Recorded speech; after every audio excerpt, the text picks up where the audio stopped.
Hey gorgeous ones, it's Ingrid, Arna here. I am at the beach.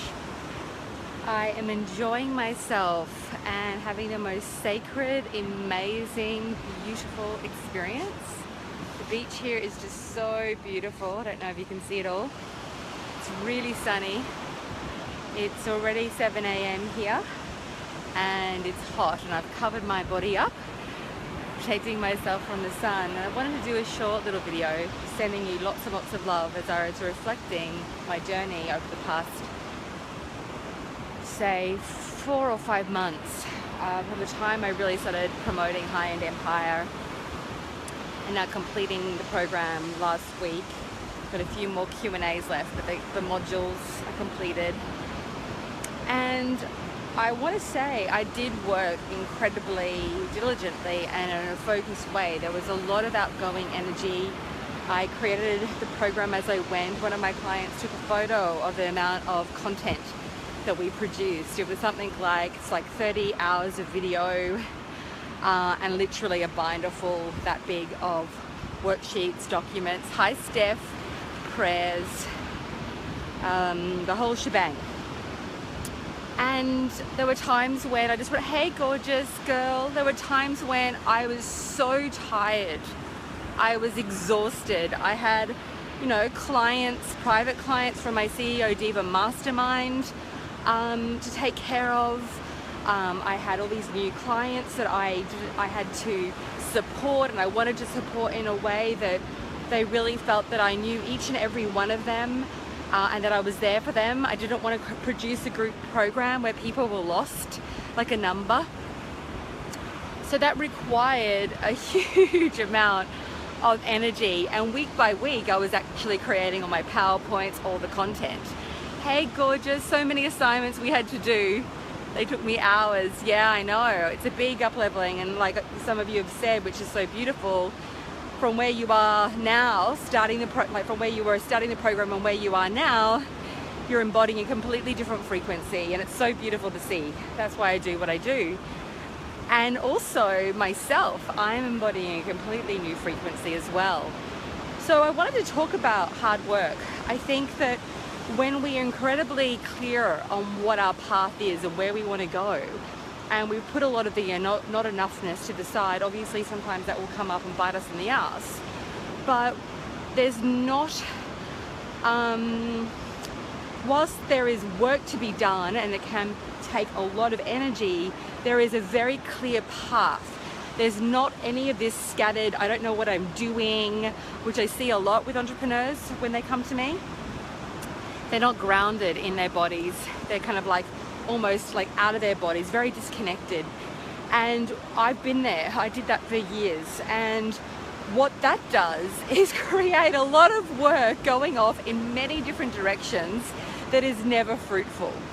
So the level of where I'm at now, and what I think I also bring to the table, is really to help visionary entrepreneurs fucking get grounded and really get connected truly to their vision. So there's like 10 steps instead of 100 steps that don't go anywhere. There's 10 clear steps that are committed to a deliberate vision, really, a deliberate vision, a deliberate outcome. And it is a very, very different way to grow a life, to grow a business, to grow your impact, to grow your reach. It's just so laser lucid aligned.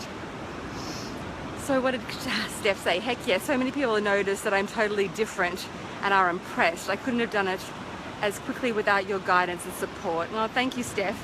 You're beautiful, you're amazing. And like, I just really have to say to you and to all the women in the group, someone like me can be a leader, but you have to rise up, and you did that. You stepped up. You went through all, I'm sure, any upper level limit issues that you had, and you have been incredible, Steph. You've been showing up on video, doing your work. You got new photos. You've got a great new program, an amazing program. You've expanded your reach. You've expanded your capabilities. You've expanded your love for yourself. So amen to that, sister. Hat comes off to you. Inspired, incredible. So what I wanted to say is, though, in equal measure, what I've created for not only my clients but for myself now is a level of space, a deeper level of knowing what I'm here to do. I now am able to completely refuel and rewire. I'm bringing in more help for my next group next year. I'm interviewing different, like a client relationship manager, an accountability expert, copywriting people. It's all amazing team of people that are coming in so that I can continue to have the level of service with the support. But also what's so important is the nourishment, right? Is this time where you have this deliberate focus towards your goal, and then a deliberate, beautiful, it's still focused, but it's focused on just taking time to just be, to be still, to refuel, to just be grateful. I feel so rich for my life. I might not have the multi-7-figure business yet, which is where I'm going. Impact is my number one priority, and the money will come from that point, right? Absolutely. And as I'm going to the next level, it's like I'm having to also release lots of little different things that I do where, say, I may overwork or I may overcompensate. I'm having to do that because I won't be able to hold 1,000 people in my programs unless I do it. So we're all being called, no matter what stage we're at the entrepreneurial, visionary, healing, ascension game, we're always being called to release and up-wire and up-level. But this time for me in Byron Bay is just, it's at the beach, it's so sacred. I'm actually thinking of moving here for half the year. They've got the new internet wireless thing, NBN, coming here in 6 months. So I'm probably going to spend at least half the year here, and next year I'm also going back to my 4 days a week. I'm taking my daughter every Monday to music class. She'll be going to school in a year, so I'm just taking stock of all the other things that are just so important, and my business needs to fit around those other very deep responsibilities that I have, being a mother, being a partner, taking care of myself, having a deep level of sensuality and pleasure in my life. And it's as you sort of relax into that, it's really interesting. I feel different in my body. The pleasure rises, and it's almost like, we can get addicted almost to bad habits and stress, and then you can get addicted, which is so good, to really having more pleasure. I believe once you start having more pleasure and you have a different frame around what you can have in your life and the beauty and the riches that you can create, it's like a no-brainer. You can't go back, right? Once you expand your mind and release any resistance you have to receiving, you'll never go back, because you've literally rewired every fiber in your being. And you're like, oh my God, it's actually easier. I think it's easier to have an abundant life if we allow ourselves to receive it. I don't know if anyone has experienced that. It's actually a lot easier, but because we've been often so conditioned that we can't have it, that we won't be able to achieve it, that we should just settle. I think settling for just an average life is probably one of the worst things that we can do for ourselves and for everyone on the planet. Really, as we rise up and we allow ourselves to receive, we basically plant a seed in everyone else's life that we influence to say, hey, if she can have it, why can't I have it? So anyway, I just wanted to talk about that today and share my love with you. I feel very juicy and peaceful. I'm going to go out to breakfast with my family soon, and then I'm going to have a massage, and I think I just saw someone that I know on the beach walking. Hey Lizzie gorgeous, how are you feeling? Lizzie's an amazing woman. She's worked with me, still works with me, don't you, Lizzie? Lizzie just went to New York and shot an amazing video and photos for her new company. She's running an amazing touring company to New York and then all the way to Poland. Hey there, hey everyone, hey Sharla. So look how beautiful this is. I think this has always been part of my journey. When I lived in the States for years, I would dream about Byron Bay. It's a very beautiful Aboriginal sacred land here. It always connects me more to my feminine, brings me into more of a softness. A couple of days ago, I didn't feel so soft. I had a lot of fierceness actually coming up in me. And I'm feeling good about all of that actually. Hey gorgeous Sharla, embracing all the different layers of who I am. And I think it's so important that we as women do that without shame. One of my clients said, God, I love it when you're fierce. We're having a business meeting with a copywriter and with her, and we're brainstorming her new product launch, and I just wasn't feeling it. I wasn't clear on what they were going to be offering their tribe, their audience. I was like, I'm not getting a clear takeaway here. And they use the word transformational matrix, and I'm like, come on, what the fuck is a transformational matrix? Like, honestly, be clear, be clear, be clear. And I was like, oh my God, girls, let's get with the program here, because if I don't know what the hell you're talking about, no one else is going to know. Anyway, this client of mine loves that side of me, so it's awesome, it's great. Can't hide who we really are. And it comes from a deep level of passion. That woman wants to be successful and wants women coming into her programs and into her juicy free offerings. All of us, we have to get crystal clear. And I think that comes down really to owning our own power as well. Like, I see the wishy-washy or the uncertainty. We kind of know, if we really get still with ourselves, we actually really know exactly what we have to offer. But that part of really owning it and just not using too many words and getting really clear, it takes courage. It's a new way of communicating, and I don't think women have been encouraged really to do that. So it's a very foreign experience for many people. But once you start to come into that, that's another way of never going back, because you're like, I'm going to own it. I'm owning who I am. I'm owning what my message is, and I'm owning what I have to offer. And then you become a magnet to those people looking for exactly what you have to offer. But if I don't know what you offer, there's no connection. There's no connection, there's no conversion. Anyway, clarity. Hey Ali.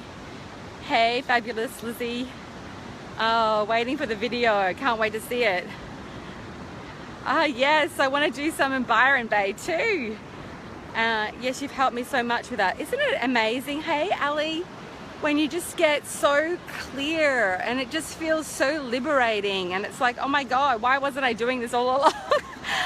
Oh gosh, I've been there. I feel a lot more grounded when I'm really clear, because it's like from that point I can, you know, get really anchored in on everything that I'm here to create, and that path and the strategy comes from that point. Without that level of clarity, we just cannot expand. It doesn't make sense. It doesn't make energetic sense. You look at quantum physics, it's like scattered energy. We could just see streams of energy coming from us. It's all over the place, rather than being really alone, like a beaming light coming from our heart chakra into the world. That's how I see it actually.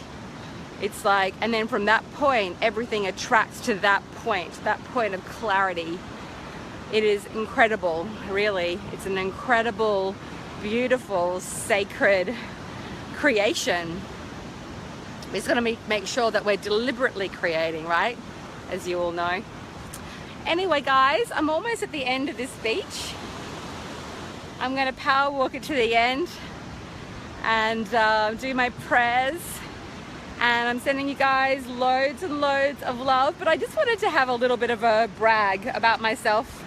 Just a tiny brag, because I feel really good. I feel really great that despite all the people telling me what I couldn't do in my life, and people worried about, oh Ingrid, you seem to have to work hard. Fuck, I've worked hard. Yes, I've fucking worked hard. And that's what it fucking takes.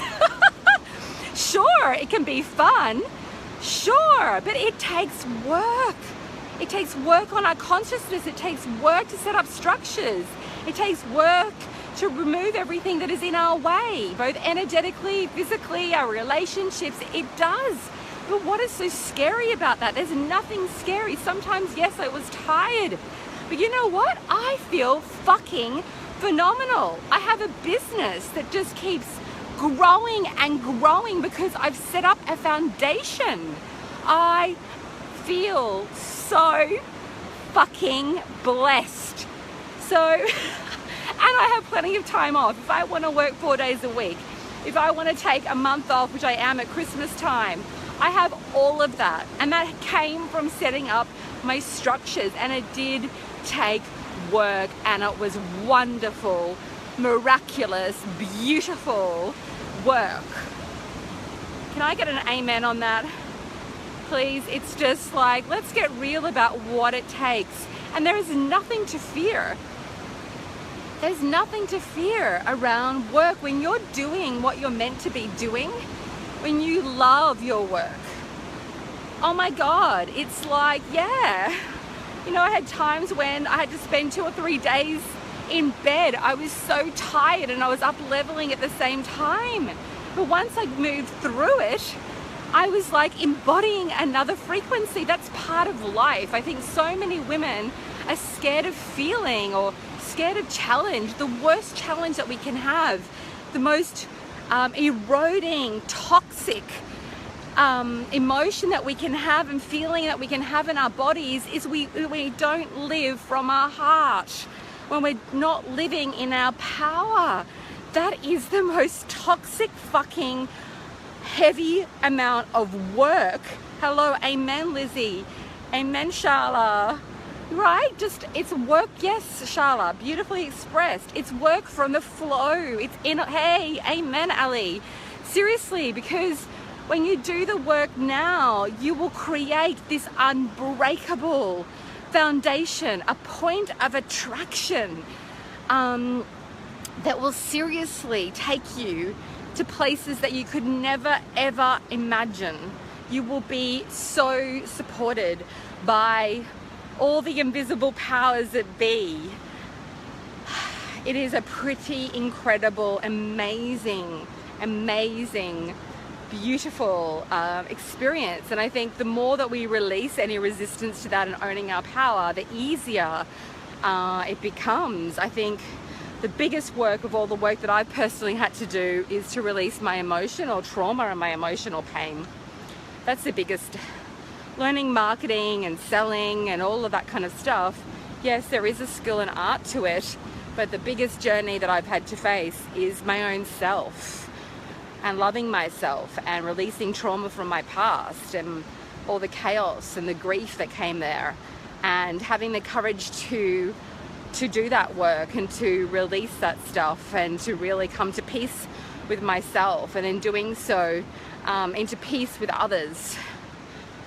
You know, one of the girls in our group, in our private group, I'm going to be doing a session with her so everyone can learn in High End Empire. We're still doing some new content for that training. I want to take the girls a bit further. Absolutely. And she has a lot of struggles with her parents, people supporting her, and like them not really understanding her work in the world. They're not so spiritual. But one question that I'm going to ask her that may serve you well is, what if the validation from parents, husbands, boyfriends, or their understanding actually didn't matter? Hey, Sophie, what if it didn't matter? You know, guys, what if it didn't matter? When I decided that what my mother had to say or believe about me and my journey and my life and my vision for my business didn't matter anymore. It mattered what I thought. It mattered that I own it, and no one will trigger you. My parents don't trigger me any longer, and they did for years, to the point where it almost made me literally violently ill. They don't trigger me anymore, because my love and reverence for what I'm meant to be doing in the world is within me. I own it. I'm not waiting for my mama or my dada or fucking anybody to get what I'm doing. That's not their job. So when you really own it, like the only time that I've really needed validation from my parents was number one, I think we consciously told that we need to have that from our parents, that that's their role. When in actual fact, yeah, that'd be great. It'd be wonderful to have a mother actually look at my work and embrace my work. But I tell you what has happened over the last few years. My mother watched one of my video trainings the other day, just for a few minutes. She's a very busy woman. She travels the world. She has a massive cosmetic company. She's incredibly busy. Kind of a bit detached because she's so manic and busy. Anyway, she came over. She's a lovely woman, and she was hanging out with us, and we were sort of all relaxed and just chilling, and Chris put on a bit of my video, and my mum started bawling her eyes out, bawling, and that makes me cry actually. I said, why are you crying? And she says, Ingrid, because I'm so proud of you. So proud of you. And I've had a lot of emotional abuse from my mother, you know, and she was so proud, and that's beautiful for her. I feel sorry a little bit for her because she has a lot of spiritual pain, right? But it's not my job to fix it, right? And I've just loved my mum no matter what. I just give my mum love, and I give my dad love. And I've just decided one day I'm never going to get what I want, and I'm actually poisoning my own life by expecting these people to give me something that they're incapable of giving. Because if they're so afraid, and they're like, even though my mum is a multi-gazillionaire, she has poverty consciousness, right? She's afraid. So they can't give us what we want, and they're so tied up with their own emotional trauma. There's stuff about my mum that I know that I won't share here. She's just not able to give it. And I mentioned that quote yesterday. It's a Yarnla Bansant quote. Asking someone to give you, hey gorgeous Sophie, asking someone to give you what they are incapable of giving you is actually unfair. Because they literally, you know, can't. My mum, when I asked her to have a deeper level of connection years ago, this is an interesting one, literally started having a panic attack. My mother doesn't know how to have intimacy. She divorced with my father about 20 years ago and has been single ever since, right? Yeah, asking someone to give you something that they can't give you. She's incapable of intimacy in the way that I see intimacy. Now remember, the word intimacy is into me I see. If you can't have reverence and a depth of understanding and how to communicate, like a friend of mine said, Ingrid, you communicate so well, or you know, you can't communicate your emotions and your feelings. And I've had to work at it, of course, but she said a lot of other people can't do that. So they do their best. You know, I'm going to show you a picture down at the house. Like my dad, he's a Russian guy. He's kind of lovely, very generous, sweet guy, but also when I was growing up, incredibly crazy and quite a harmful person. And what I noticed was when I was sort of in my 20s, in order to teach him a lesson or to set up boundaries, I'd be quite aggressive back to him because he didn't seem to hear me any other way. And I was standing up for myself after years of being, you know, kind of traumatized by some of the things that went on. And, you know, I realized that I was just becoming like him, and that I really wasn't in my power. And so I switched the switch, you know, I switched the, I can't even say, I flipped the switch.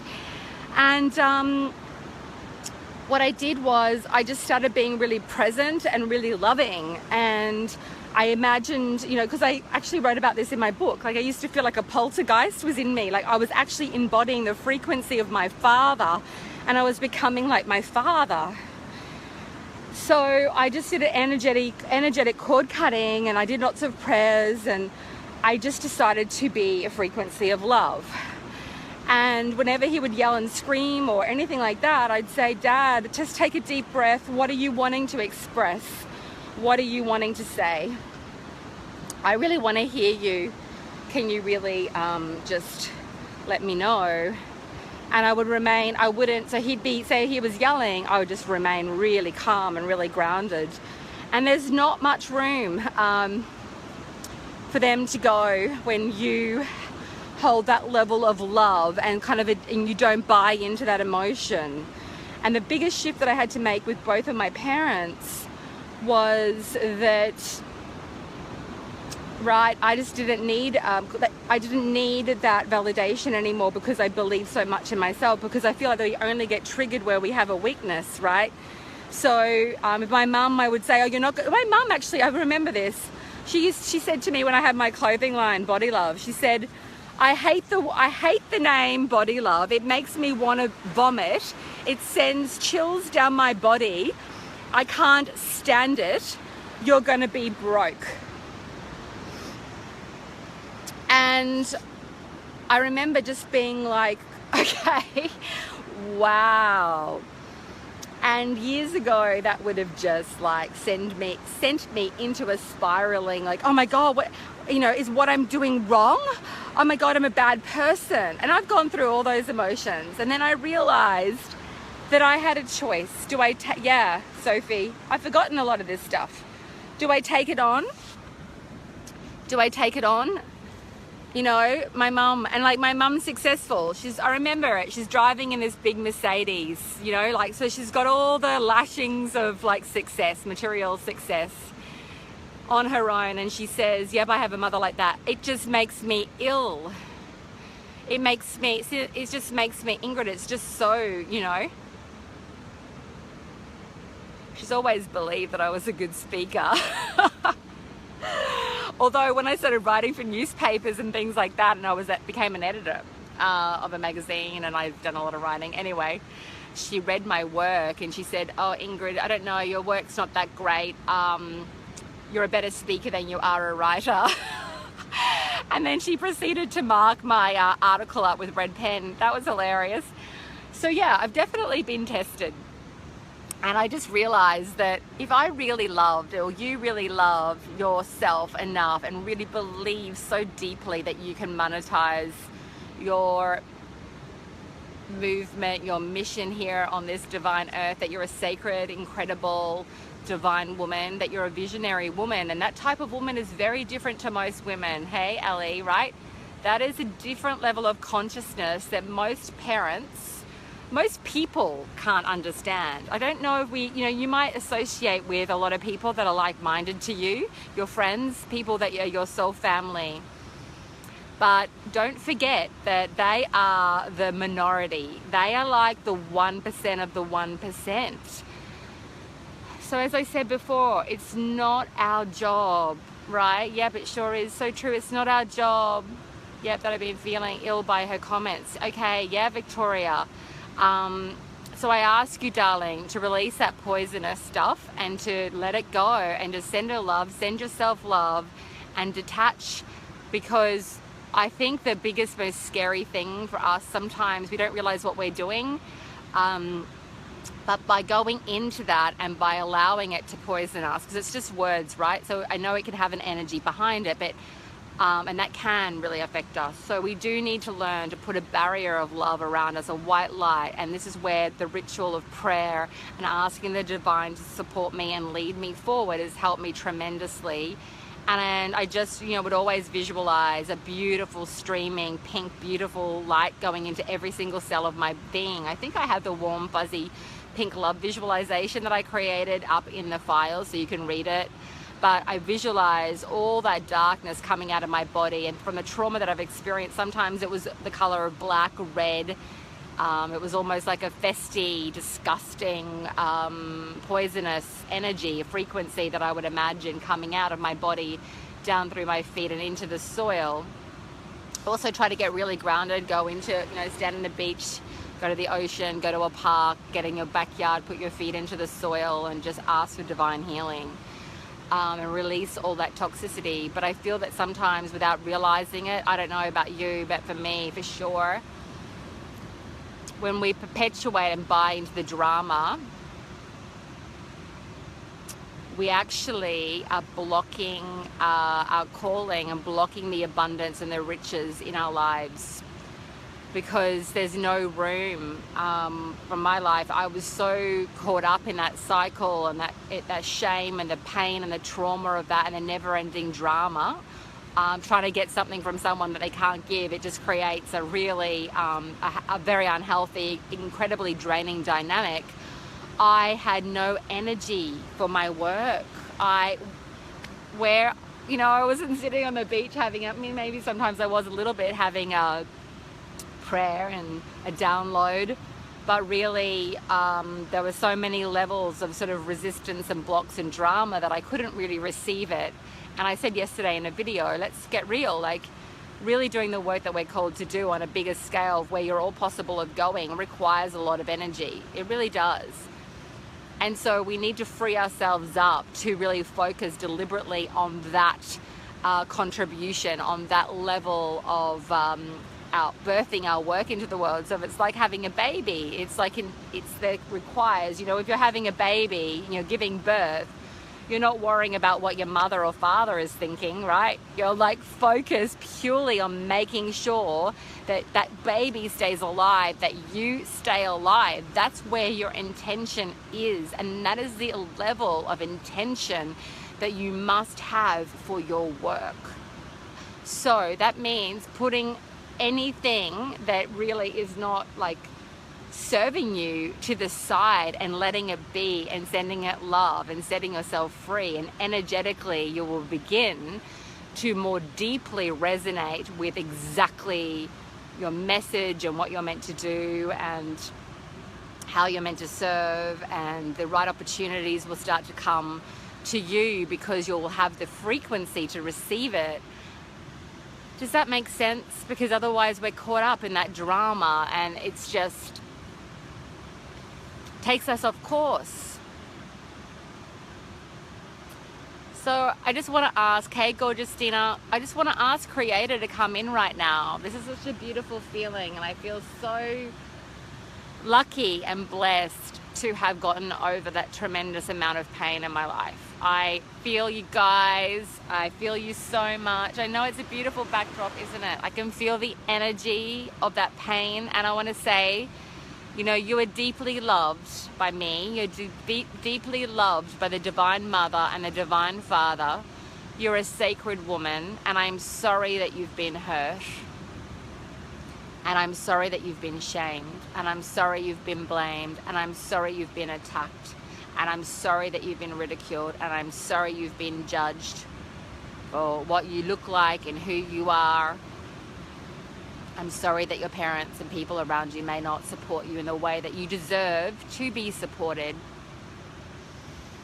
And now I ask you to just come home deeply, darling, and to feel into your power and to download what it feels like to be loved by the Divine Mother and the Divine Father, to be loved deeply by yourself, to have reverence for your incredible gifts, for your incredible beauty, to see the perfection of who you are, and to just trust yourself so deeply that any negative emotion or any judgment or ridicule or attack literally just, it's just not your concern any longer, because you are so on point, you are so on path, you are so aligned, you are so deeply loving of yourself.